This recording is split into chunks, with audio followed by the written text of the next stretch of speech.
नमस्कार मित्रों। लोक परंपराओं के इस गहन सागर में आपका स्वागत है। मैं आपका मार्गदर्शक, जो आपको उन रास्तों पर ले जाएगा जहां प्राचीन विश्वास और रहस्यमयी शक्तियां हमारे जीवन को आकार देती है। आज हम बात करेंगे एक ऐसे दिन की जब ब्रह्मांड की अनंतता स्वयं धरती पर उतर आती है और देवताओं का विदाई पर्व हमें जीवन के शाश्वत चक्र का स्मरण कराता है। यह दिन न केवल उत्सव का है, बल्कि गहन साधना, गूढ़ रहस्यों और अटूट विश्वास का भी। एक छोटी सी चूक आपके भाग्य को पलट सकती है और एक सही अनुष्ठान आपके जीवन को धन्य कर सकता है। अनंत चतुर्दशी, यह नाम ही अपने आप में एक गहरा रहस्य समेटे हुए है। अनंत का अर्थ है जिसका कोई अंत नहीं, और चतुर्दशी का अर्थ है 14वां दिन। भाद्रपद मास के शुक्ल पक्ष की यह चतुर्दशी भारतीय संस्कृति में एक विशेष स्थान रखती है। यह वह दिन है जब गणेश उत्सव अपनी पूर्णता को प्राप्त करता है और भक्त अपने प्रिय गणपति बप्पा को विदाई देते हैं। साथ ही यह भगवान विष्णु के अनंत स्वरूप की पूजा का भी दिन है, जो ब्रह्मांड के पालनहार हैं और जिनकी शक्ति का कोई और छोर नहीं। यह दिन हमें प्रकृति के उन अदृश्य धागों से जोड़ता है जो सृष्टि के आरंभ से चले आ रहे हैं, जीवन के चक्रों और हमारी नियति को बुनते हुए। अनंत चतुर्दशी का धार्मिक और आध्यात्मिक संदर्भ अत्यंत गहरा और बहुआयामी है। इस दिन दो प्रमुख देवताओं को विशेष रूप से पूजा जाता है, भगवान विष्णु अपने अनंत स्वरूप में और प्रथम पूज्य भगवान गणेश, जिन्हें भावपूर्ण विदाई दी जाती है। यह संयोग अपने आप में अनूठा है, जो जीवन के आरंभ और अंत, संरक्षण और परिवर्तन के चक्र को दर्शाता है। और भगवान विष्णु, जो सृष्टि के पालक और संरक्षक हैं, इस दिन अपने अनंत या शेषशायी रूप में पूजे जाते हैं। यह स्वरूप हमें ब्रह्मांड की अनंतता, समय की शाश्वतता और स्वयं भगवान की असीमित शक्ति का स्मरण कराता है। भक्त इस दिन भगवान विष्णु से दीर्घायु, उत्तम स्वास्थ्य, धन संपत्ति, संतान प्राप्ति, वैवाहिक सुख और हर प्रकार के कष्टों से मुक्ति की प्रार्थना करते हैं। यह माना जाता है कि जो व्यक्ति सच्चे मन से अनंत चतुर्दशी का व्रत रखता है और अनंत सूत्र धारण करता है, उसे जीवन में कभी किसी चीज की कमी नहीं होती और भगवान विष्णु स्वयं उसके रक्षक बन जाते हैं। इस दिन की पूजा में अनंत नाम का एक 14 गांठों वाला सूत्र हाथ में बांधने की परंपरा है, जो 14 लोकों और 14 गुणों का प्रतीक है, और यह सूत्र धारण करने वाले को हर संकट से बचाता है। दूसरी ओर यह दिन गणेश उत्सव का समापन भी है। 10 दिनों तक चलने वाले इस भव्य उत्सव के बाद भक्त अपने प्रिय भगवान गणेश की मूर्तियों को श्रद्धापूर्वक जल में विसर्जित करते हैं। यह विसर्जन केवल मूर्ति का जल में प्रवाह नहीं, बल्कि एक गहन आध्यात्मिक प्रक्रिया है।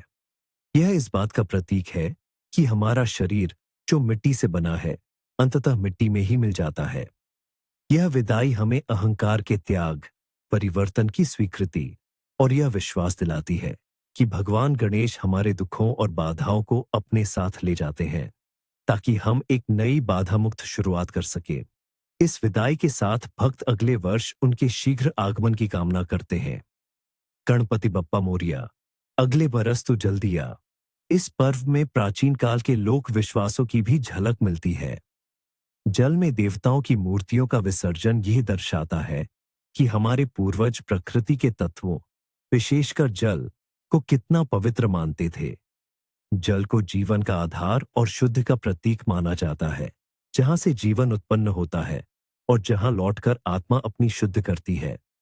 इस प्रकार अनंत चतुर्दशी केवल धार्मिक अनुष्ठानों का दिन नहीं, बल्कि जीवन के गूढ़ दर्शन, प्रकृति से जुड़ाव और शाश्वत चक्रों को समझने का एक महत्वपूर्ण पर्व है। यह हमें यह भी सिखाता है कि उत्सव का समापन होता है, पर ईश्वर की कृपा और जीवन का प्रवाह अनंत है।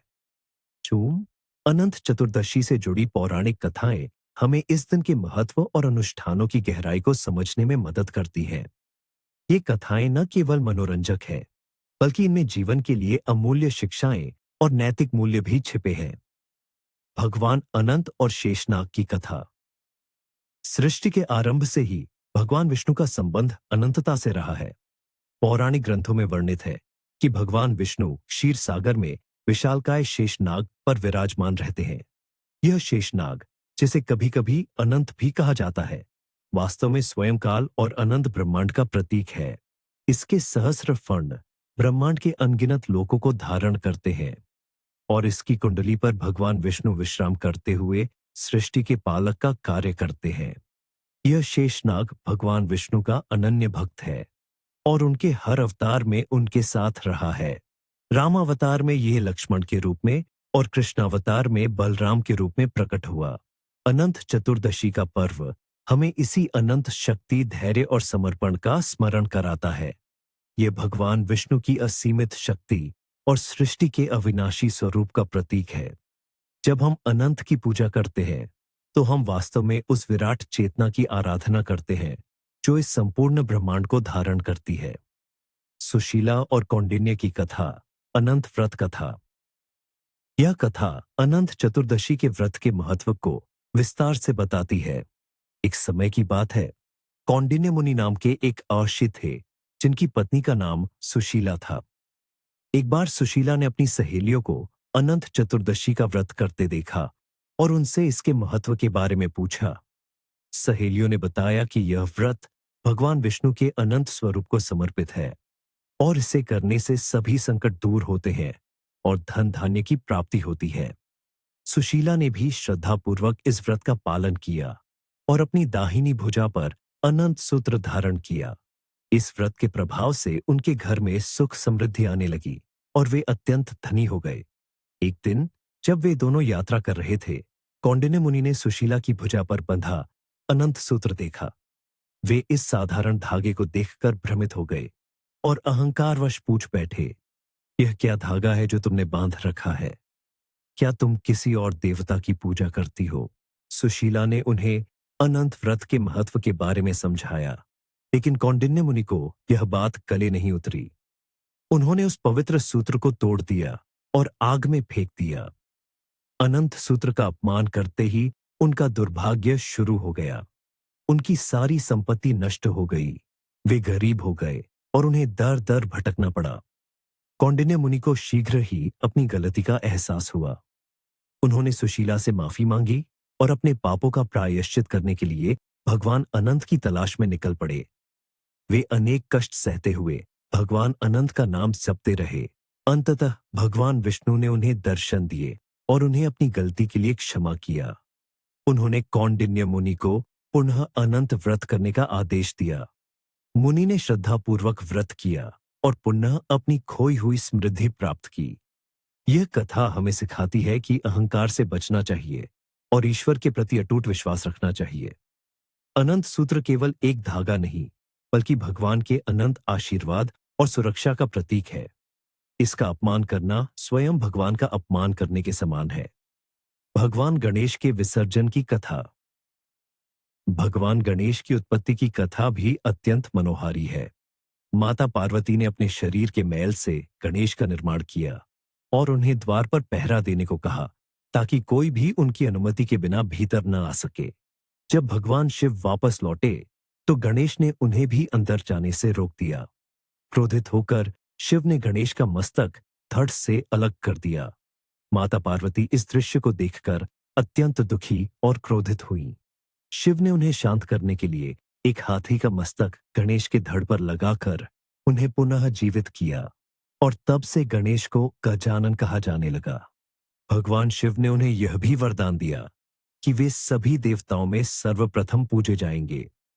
गणेश चतुर्थी पर भक्त भगवान गणेश की प्रतिमा अपने घर लाते हैं, उन्हें 10 दिनों तक पूजते हैं और उनका आतिथ्य करते हैं।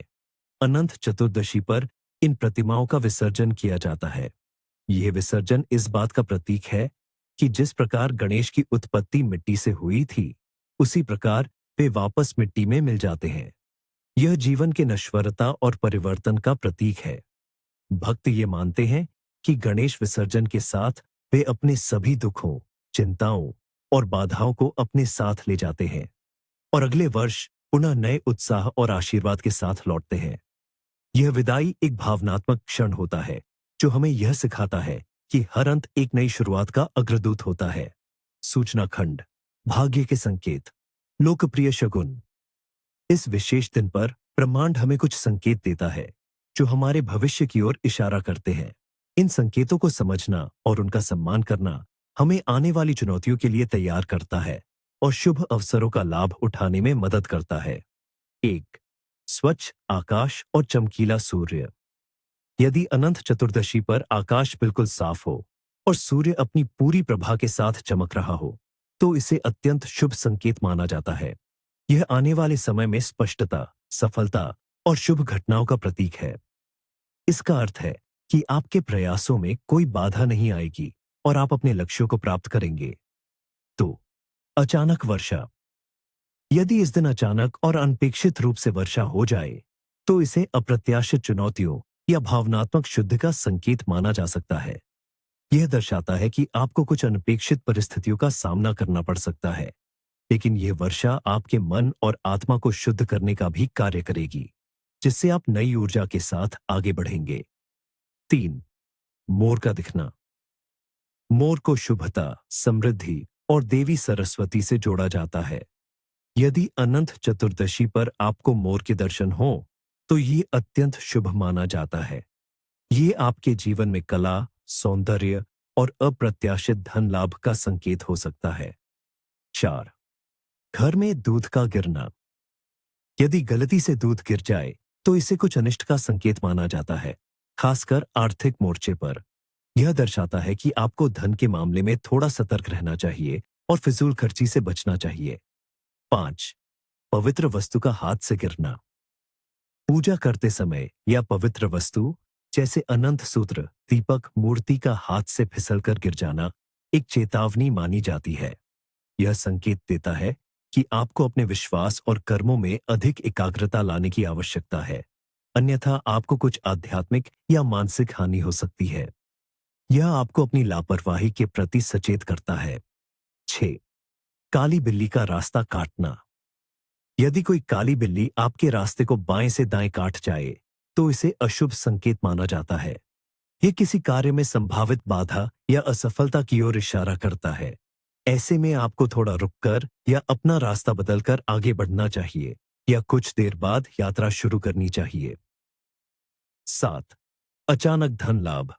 यदि आपको इस दिन कहीं गिरा हुआ पैसा मिल जाए, जैसे सिक्का या नोट, तो यह पूर्वजों के आशीर्वाद या अप्रत्याशित वित्तीय लाभ का संकेत है।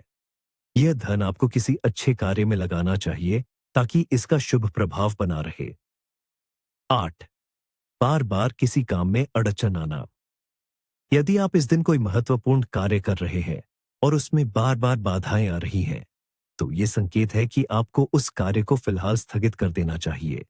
गणेश विसर्जन के दिन बाधाओं का आना आपको यह संदेश देता है कि शायद यह समय उस कार्य के लिए उपयुक्त नहीं है या आपको अपनी रणनीति बदलनी चाहिए।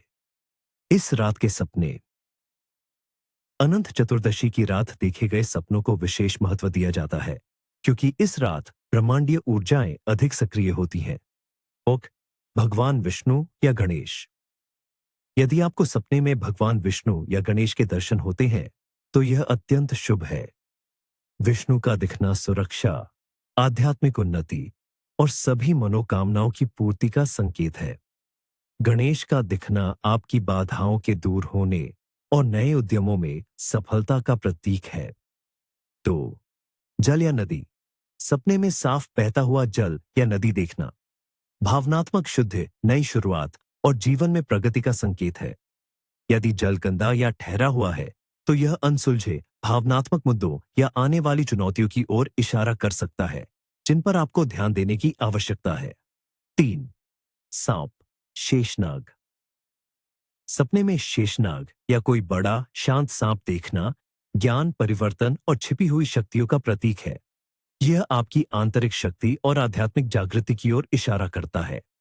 यदि सांप आक्रामक है, तो यह किसी गुप्त शत्रु या अनसुलझे भय का प्रतीक हो सकता है। 4, खोई हुई वस्तु का मिलना। यदि आपको सपने में कोई खोई हुई वस्तु वापस मिलती है, तो ये आपके जीवन में किसी खोए हुए अवसर या रिश्ते की वापसी का प्रतीक हो सकता है। यह आशा और पूर्ति का संकेत है।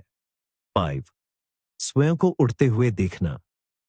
यह स्वतंत्रता, बाधाओं से मुक्ति और जीवन में उच्च लक्ष्यों को प्राप्त करने की इच्छा का प्रतीक है। आप अपनी सीमाओं से ऊपर उठने और बड़ी सफलता प्राप्त करने के लिए तैयार हैं। इस दिन जन्मे लोग। अनंत चतुर्दशी के शुभ दिन जन्मे व्यक्ति पर भगवान विष्णु और गणेश का विशेष आशीर्वाद होता है। ऐसे लोग जीवन में अनेक विलक्षण गुणों के धनी होते हैं। चरित्र। ये लोग स्वभाव से अत्यंत बुद्धिमान, आध्यात्मिक और कलात्मक होते हैं। उनमें गहरी संवेदनशीलता और दूसरों के प्रति सहानुभूति होती है। वे दृढ़ निश्चयी, मेहनती और अपने लक्ष्यों के प्रति समर्पित होते हैं। उनके अंदर एक अदृश्य नेतृत्व क्षमता होती है, जिसके कारण वे अक्सर अपने क्षेत्र में सफल होते हैं। उनमें न्याय की प्रबल भावना होती है और वे हमेशा सत्य का साथ देते हैं। हालांकि वे कभी-कभी भावुक और जिद्दी भी हो सकते हैं। भाग्य। इन व्यक्तियों को अक्सर जीवन में प्रारंभिक संघर्षों का सामना करना पड़ सकता है, लेकिन भगवान अनंत के आशीर्वाद से वे सभी बाधाओं को पार कर जाते हैं। वे अपनी दृढ़ता और लगन से महान सफलता प्राप्त करते हैं। उनके जीवन में धन, सम्मान और दीर्घायु की प्राप्ति होती है। वे अक्सर समाज में अपनी पहचान बनाते हैं और दूसरों के लिए प्रेरणा बनते हैं। उन्हें अपनी अंतर्ज्ञान शक्ति पर भरोसा करना चाहिए, क्योंकि यह उन्हें सही रास्ता दिखाएगी। सीदों, शुभ नाम। इस दिन जन्मे बच्चों के लिए भगवान विष्णु, गणेश या अनंतता से जुड़े नाम अत्यधिक शुभ माने जाते हैं, जैसे अनंत, नारायण, केशव, माधव, हरि, गणेश, विनायक, गणपति, आर्यन, अनंत, अद्वित, अद्वितीय। ये नाम उनके भाग्य और व्यक्तित्व को और भी अधिक उज्जवल बनाते हैं। परंपराएं और अनुष्ठान। क्या करना चाहिए? महत्वपूर्ण खंड। अनंत चतुर्दशी का दिन अनेक पवित्र अनुष्ठानों और परंपराओं से भरा है, जो हमें आध्यात्मिक उन्नति और भौतिक समृद्धि प्रदान करते हैं।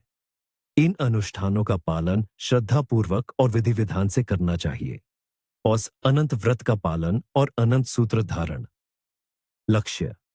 भगवान विष्णु से दीर्घायु, उत्तम स्वास्थ्य, धन संपत्ति, संतान सुख और सभी प्रकार के कष्टों से सुरक्षा प्राप्त करना।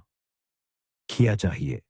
भगवान विष्णु की मूर्ति या चित्र एक थाली में कुमकुम, हल्दी, अक्षत, चावल, पुष्प, धूप, दीप, अगरबत्ती, नैवेद्य, मिठाई, फल और सबसे महत्वपूर्ण अनंत सूत्र। अनंत सूत्र एक 14 गांठों वाला रेशमी या सूती धागा होता है, जिसे हल्दी या केसर से रंगकर तैयार किया जाता है। ये 14 गांठें 14 लोकों या 14 गुणों का प्रतीक होती है। कब और कैसे करना है? अनंत चतुर्दशी के दिन ब्रह्म मुहूर्त में उठकर स्नान करे और स्वच्छ वस्त्र धारण करे। घर के पूजा स्थान को शुद्ध करे और एक चौकी पर भगवान विष्णु की मूर्ति या चित्र स्थापित करे। उनके समक्ष एक कलश स्थापित करे और उसमें जल, पुष्प व आम्र पल्लव डाले। अब अनंत सूत्र को पूजा थाली में रखे, उसे हल्दी कुमकुम लगाए और एयुएम अनंताय नमः मंत्र का जाप करते हुए इसकी पूजा करे। भगवान विष्णु के समक्ष दीपक जलाएं, धूप अगरबत्ती दिखाएं और उन्हें पुष्प व नैवेद्य अर्पित करें। अब अनंत संसार महासमुद्रे मग्नम संभ्युद्धर वासुदेव अनंत रूपे विनियोजितत्मानम अनंत सूत्राय नमो नमस्ते। मंत्र का जाप करते हुए इस पवित्र अनंत सूत्र को पुरुष अपनी दाहिनी कलाई पर और स्त्रियां अपनी बाएं कलाई पर धारण करें। इन्हें क्या करना चाहिए बाद में? अनंत सूत्र धारण करने के बाद अनंत व्रत कथा सुने या पढ़े, प्रसाद का वितरण करे और दिन भर सात्विक भोजन ग्रहण करे। इस सूत्र को अगले 1 वर्ष तक धारण करके रखें और अगली अनंत चतुर्दशी पर इसे विधि विधान से उतारकर किसी पवित्र स्थान पर विसर्जित करें। तो गणेश विसर्जन। अनुष्ठान। लक्ष्य। भगवान गणेश को उनके लोक में विदाई देना, अपने साथ सभी बाधाओं और दुखों को ले जाने की प्रार्थना करना और अगले वर्ष पुनः आगमन का निमंत्रण देना। क्या चाहिए? गणेश जी की स्थापित प्रतिमा, पूजा की थाली जिसमें कुमकुम, हल्दी, अक्षत, पुष्प, दूर्वा, मोदक, लड्डू, धूप, दीप, आरती के लिए कपूर और गंगाजल हो। विसर्जन के लिए एक वाहन और एक पवित्र जल स्रोत, नदी, झील, समुद्र या कृत्रिम जलाशय। कब और कैसे करना है? अनंत चतुर्दशी के दिन सुबह या शाम को गणेश विसर्जन का शुभ समय देखकर अनुष्ठान आरंभ करे। सबसे पहले गणेश जी की अंतिम आरती करे। आरती के बाद उन्हें प्रिय भोग, मोदक, लड्डू अर्पित करें। अब उन्हें श्रद्धापूर्वक विदाई देते हुए प्रार्थना करें कि वे आपके सभी दुखों और कष्टों को अपने साथ ले जाएं। उन्हें मीठे दही और पोहा का भोग लगाएं। फिर प्रतिमा को अपने स्थान से धीरे से हिलाएं। यह इस बात का प्रतीक है कि आप उन्हें विसर्जन के लिए तैयार कर रहे हैं। अब प्रतिमा को वाहन पर रखकर विसर्जन स्थल की ओर ले जाए। रास्ते भर गणपति बप्पा मोरिया, अगले बरस तू जल्दी आ के जयकारे लगाते रहे। जल स्रोत पर पहुंचने पर प्रतिमा को धीरे और सम्मानपूर्वक जल में विसर्जित करें। विसर्जन के बाद पीछे मुड़कर न देखे और सीधे घर लौट आएं। क्या करना चाहिए बाद में? घर आकर हाथ पैर धोएं और भगवान का स्मरण करें। घर में शांति और सद्भाव बनाए रखें। अगले वर्ष के लिए गणपति के पुनः आगमन की कामना करें। 3. भगवान विष्णु की विशेष पूजा और दान। लक्ष्य: भगवान विष्णु की कृपा प्राप्त करना, पुण्य कमाना और अपने पितरों को संतुष्ट करना। क्या चाहिए? भगवान विष्णु की पूजा के लिए सभी आवश्यक सामग्री: पुष्प, तुलसी पत्र, चंदन, कुमकुम, धूप, दीप, फल, मिठाई। और दान के लिए अनाज, वस्त्र, दक्षिणा। ईचोर कैसे करना है? अनंत चतुर्दशी पर भगवान विष्णु के अनंत स्वरूप के साथ साथ उनके सामान्य स्वरूप की भी विशेष पूजा करनी चाहिए। विष्णु सहस्र नाम का पाठ करें या एयुएम नमो भगवते वासुदेवाय मंत्र का अधिक से अधिक जाप करें।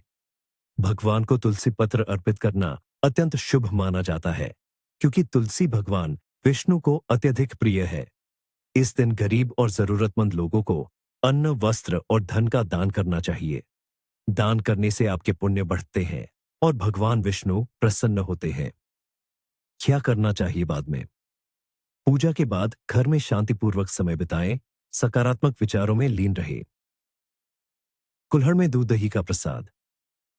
लक्ष्य: गणेश जी की विदाई के बाद शीतलता प्रदान करना और आशीर्वाद प्राप्त करना। क्या चाहिए? छोटे मिट्टी के कुल्हड़, दही, दूध, चीनी या गुड़ और कुछ सूखे मेवे या फल। कब और कैसे करना है? गणेश विसर्जन से पहले कुछ छोटे कुल्हड़ में मीठा दूध और दही मिलाकर गणेश जी को अर्पित करें। यह उन्हें अंतिम भोग के रूप में दिया जाता है, जिसे नैवेद्य कहते हैं। ये परंपरा इस बात का प्रतीक है कि गणेश जी को ठंडा और पौष्टिक प्रसाद दिया जाए ताकि उनकी यात्रा सुखद हो। विसर्जन के बाद इस प्रसाद को परिवार के सदस्यों और मित्रों के बीच बांट दें। क्या करना चाहिए बाद में? इस प्रसाद को ग्रहण करने से मन को शांति और शीतलता मिलती है और यह माना जाता है कि गणेश जी की कृपा आप पर बनी रहती है। मुख्य निषेध: क्या नहीं करना चाहिए? महत्वपूर्ण खंड। अनंत चतुर्दशी एक अत्यंत पवित्र और महत्वपूर्ण दिन है और इस दिन कुछ कार्य करना सख्त वर्जित माना जाता है। इन निषेधों का उल्लंघन करने से दुर्भाग्य, बाधाएं और देवी देवताओं का क्रोध झेलना पड़ सकता है। औस: अनंत व्रत का अपमान या सूत्र का अनादर। यदि आपने अनंत चतुर्दशी का व्रत रखने का संकल्प लिया है तो इसे अधूरा न छोड़े। अनंत सूत्र को धारण करने के बाद उसे स्वयं न तोड़े, न ही उसका अनादर करे। ऐसा करना सीधे भगवान विष्णु का अपमान माना जाता है। परिणाम: कौंडिन्य मुनि की कथा इसका प्रमाण है। ऐसे व्यक्ति को दरिद्रता, दुर्भाग्य और गंभीर शारीरिक कष्टों का सामना करना पड़ सकता है, क्योंकि आप अनंत की रक्षा को अस्वीकार कर रहे हैं। तो मांस, मदिरा और तामसिक भोजन का सेवन। यह दिन भगवान विष्णु और गणेश की आराधना का है, इसलिए इस दिन पूरी तरह से सात्विक रहना अनिवार्य है। मांस, मदिरा, लहसुन, प्याज या किसी भी तामसिक भोजन का सेवन सख्त वर्जित है। परिणाम: ऐसा करने से पूजा का फल नष्ट हो जाता है, मन अपवित्र होता है और नकारात्मक ऊर्जाएं आकर्षित होती हैं, जिससे स्वास्थ्य संबंधी समस्याएं और मानसिक अशांति पैदा हो सकती है। तौन, कलह, झगड़ा और कटु वचन। घर में या किसी भी स्थान पर लड़ाई झगड़ा करना, क्रोध करना या किसी के प्रति कटु वचन बोलना इस दिन अशुभ माना जाता है, खासकर जब गणेश जी घर से विदा ले रहे हों या अनंत की पूजा हो रही हो। परिणाम: ऐसा करने से घर की शांति भंग होती है, नकारात्मक ऊर्जा का वास होता है और गणेश जी आपके घर से सुख समृद्धि को अपने साथ ले जाते हैं। जिससे दरिद्रता और दुर्भाग्य का आगमन होता है। 4. पैसे का लेन देन, उधार देना या लेना। इस दिन किसी को भी उधार देना या लेना शुभ नहीं माना जाता है, विशेषकर ब्याज पर। यह माना जाता है कि ऐसा करने से लक्ष्मी एक स्थान से दूसरे स्थान पर अस्थिर होती है। परिणाम: उधार देने वाले को अपना पैसा वापस मिलने में परेशानी हो सकती है और उधार लेने वाले पर कर्ज का बोझ बढ़ सकता है। यह वित्तीय अस्थिरता और नुकसान को आकर्षित करता है। 5. किसी का अनादर या अपमान। इस दिन किसी भी व्यक्ति, विशेषकर बुजुर्गों, गरीबों या बच्चों का अनादर करना या उन्हें अपमानित करना घोर पाप माना जाता है। परिणाम: ऐसा करने से आपके पुण्यकर्म नष्ट होते हैं और आपको समाज में भी अपमान का सामना करना पड़ सकता है। भगवान अनंत और गणेश ऐसे व्यवहार से अप्रसन्न होते हैं। 6. पेड़ पौधे काटना या प्रकृति को नुकसान पहुंचाना। चूंकि गणेश विसर्जन प्रकृति के तत्वों से जुड़ा है और अनंत स्वयं सृष्टि के पालक है, इस दिन पेड़ पौधे काटना या पर्यावरण को किसी भी प्रकार से नुकसान पहुंचाना वर्जित है। परिणाम: यह प्रकृति के प्रति अनादर है, जिससे पर्यावरणीय असंतुलन और आपको स्वास्थ्य संबंधी या आर्थिक कष्ट हो सकते हैं। 7. घर को गंदा या अस्त व्यस्त छोड़ना। अनंत चतुर्दशी पर घर की साफ सफाई और शुद्धता का विशेष ध्यान रखना चाहिए। घर को गंदा या अस्त व्यस्त नहीं छोड़ना चाहिए, खासकर पूजा स्थान को। परिणाम: ऐसा करने से नकारात्मक ऊर्जाएं घर में प्रवेश करती है, लक्ष्मी का वास नहीं होता और घर में अशांति और दरिद्रता आती है। 8. किसी भी अनुष्ठान या विश्वास का उपहास करना। इस दिन या किसी भी दिन किसी की धार्मिक भावनाओं या अनुष्ठानों का मजाक उड़ाना या उनका उपहास करना सख्त वर्जित है। परिणाम: ऐसा करना न केवल सामाजिक रूप से अनुचित है, बल्कि आध्यात्मिक रूप से भी हानिकारक है। यह आपको नकारात्मक कर्मों से बांधता है और दैवीय कृपा से वंचित करता है। 9. विवाह या गृह प्रवेश जैसे शुभ कार्य। अनंत चतुर्दशी पर गणेश विसर्जन होने के कारण इस दिन को शुभ कार्यों जैसे विवाह, गृह प्रवेश, मुंडन आदि के लिए टाल देना चाहिए। यह विदाई का दिन है, नए आरंभ का नहीं। परिणाम: ऐसे कार्य करने से उनमें बाधाएं आ सकती हैं या उनका अपेक्षित शुभ फल नहीं मिलता, क्योंकि इस दिन की ऊर्जाएं विदाई और त्याग पर केंद्रित होती हैं। 10.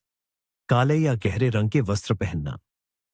पूजा पाठ या धार्मिक अनुष्ठान के दौरान काले या बहुत गहरे रंग के वस्त्र पहनने से बचना चाहिए। ये रंग शोक या नकारात्मकता से जुड़े होते हैं। परिणाम: इसकी बजाय हल्के और शुभ रंग के वस्त्र जैसे पीला, सफेद, नारंगी धारण करने चाहिए, जो सकारात्मक ऊर्जा और पवित्रता का प्रतीक है। गहरे रंग नकारात्मकता को आकर्षित कर सकते हैं। तो मित्रों, अनंत चतुर्दशी का यह पावन पर्व हमें सिखाता है कि जीवन अनंत है और हर अंत एक नई शुरुआत का संकेत है। विश्वास रखें, अनुष्ठान करें और ब्रह्मांड की इस अनंत शक्ति से जुड़े। अगली बार तक अपने जीवन में संतुलन और सद्भाव बनाए रखें। नमस्ते।